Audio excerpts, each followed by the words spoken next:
Hey everybody, it's Josh from Brandish Insights.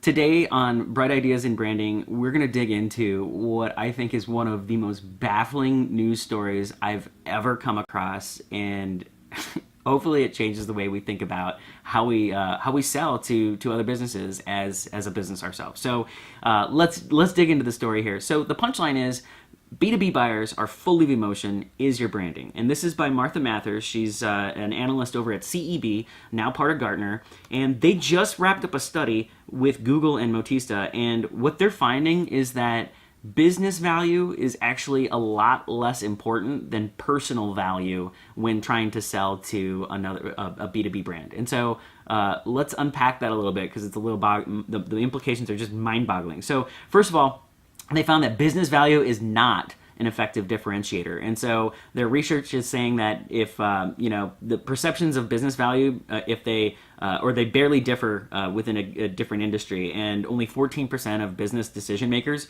are willing to pay a premium for features that are better than others. That's fantastic insight there, where your product maybe doesn't matter as much as what you think it does. And so that leads into the next insight, saying B2B brands drive much higher emotional connection than B2C.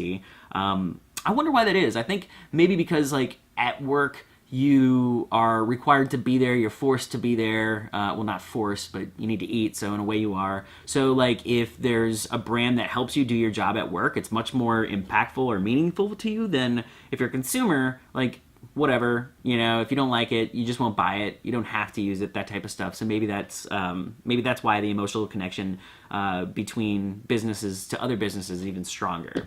And then finally, personal value drives nearly twice the commercial outcomes of business value.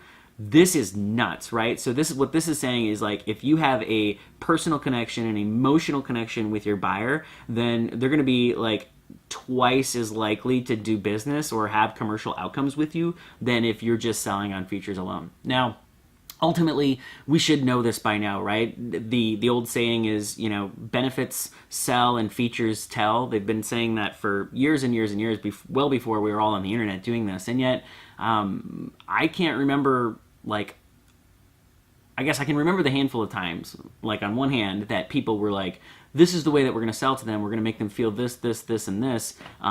It was more about features and, cost per acquisition and that type of stuff. So I have worked with some situation in some, examples where those were held at the forefront, like, how are people going to feel? What's the experience here? I see a lot of really great brands doing that right now, and ultimately that appears to be a huge differentiator between brands that are winning and brands that aren't. So if you are not, emotionally connecting with your consumers, especially if you're a B2B brand, then that is something you're really going to want to check out as a part of your sales strategy. So and if you are struggling with ways to measure the impact of your efforts in terms of emotion, then maybe you want to check out a little tool we like to call Brandish Insights, because it's the world's first brand analytics platform, and it'll help you figure out things like emotions, awareness, preference, things like that. So we need a new vocabulary, folks, to serve our brands better, and this article here is definitely evidence of that. So